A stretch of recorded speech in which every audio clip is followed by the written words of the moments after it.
Steve, I'm going to give you the taste of the Tim Buglioni breakfast. I'm not going to go for the classic eggs, we're going to have some fish this morning, some fish and some vegetables.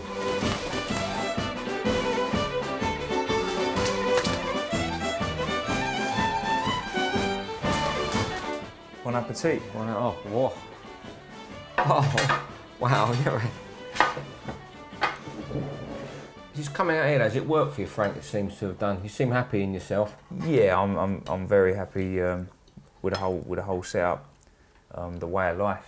You've either got to embrace that or reject it. And if you can't hack it, then boxing's not the right sport for you. You need a little bit of hardship. You need a few things to go wrong to make you stronger and come through it. And I've certainly had that. Needs to make himself a small target. Standing a little bit too upright there, Buglioni. Shaken. Now he's fighting on instinct. Huge left hook. How did he stay up there? He's gone. He's gone. When we was at the gym yesterday, I got the impression that everyone there might be surprised that you're so dedicated and so focused and driven towards your goals. No, I think they all the fellas know how much I want it, and they see how hard I train. And they're all exactly the same, and that's why I'm here. I'm with like-minded people, and we're all on that track to get titles and to win big fights. How competitive is the sparring between, say, yourself and Spike? I mean, we saw a bit of it yesterday, and well, you were both going for it. This is exactly it. That was meant to be a light spar. That was a day off really, so we just wanted to do a bit of sparring for BoxNation, just show you what we do. So we were going to go through the motions, and I caught him with a shot. He catches me with a shot, and that's it. It's a full blown war, and that is every time with me and Spike, and the same with me and Luke Keeler. And that's the mentality out here. If you take a shot, you want to land twice as hard, straight back. So we all respect each other, we all like each other, but when we spar, it's business. Yeah, can we talk about Steve and Pascal? What's Steve's influence on you? How did you come across to meet Steve? Steve Collins always gave me a bit of time, because obviously I looked up to Steve.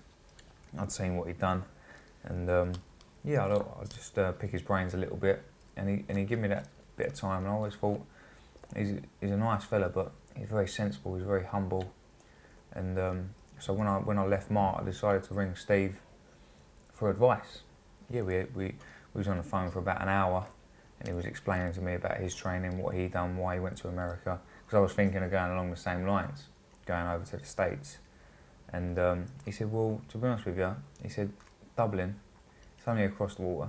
He said, it's an hour journey, same time difference. You'd be able to see your friends, stay in touch with everyone. He said, but that gym over there, it's like an American gym. And the way Pascal trains is like an American trainer, which always suited my style, come forward, be able to fight on the inside. And he couldn't have been more right. It is like the European wild card. Really? Yeah. And I mean, you guys, you come in and you see the gym, but that's quiet compared to what it's usually like. It's usually just full of fighters, and you never know who you're going to spar. And this sort of pre-fight lifestyle was something that Steve banked on, living by himself, away from his family. Yeah.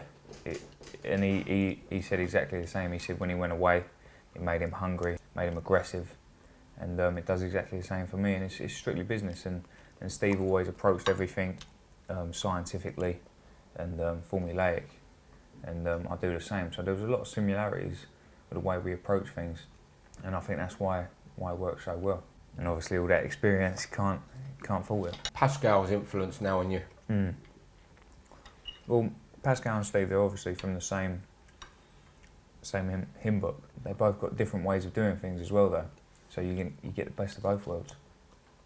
And the wealth of experience, you'd be talking to Pascal, and then all of a sudden you'd be talking about a certain fighter, and he'll go, right, oh yeah, I remember sparring that fella, or I remember boxing, and then he was sharing a dressing room with that fella.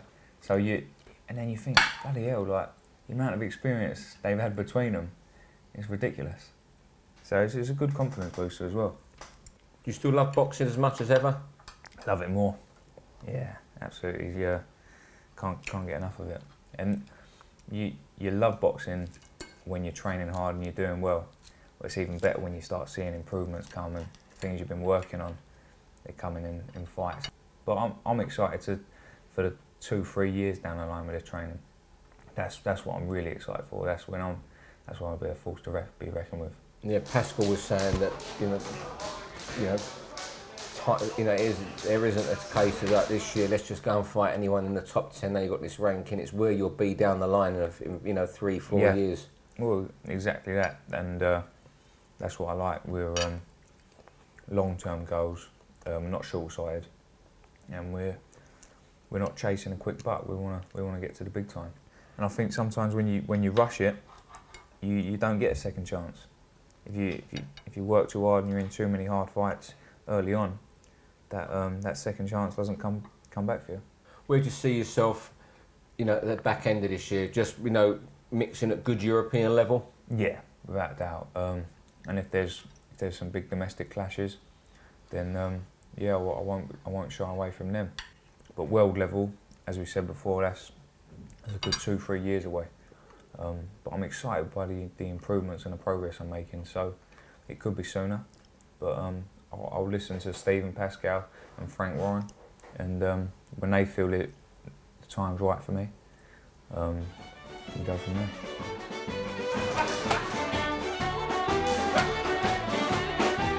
This food's seriously good. I can't believe I did this for breakfast.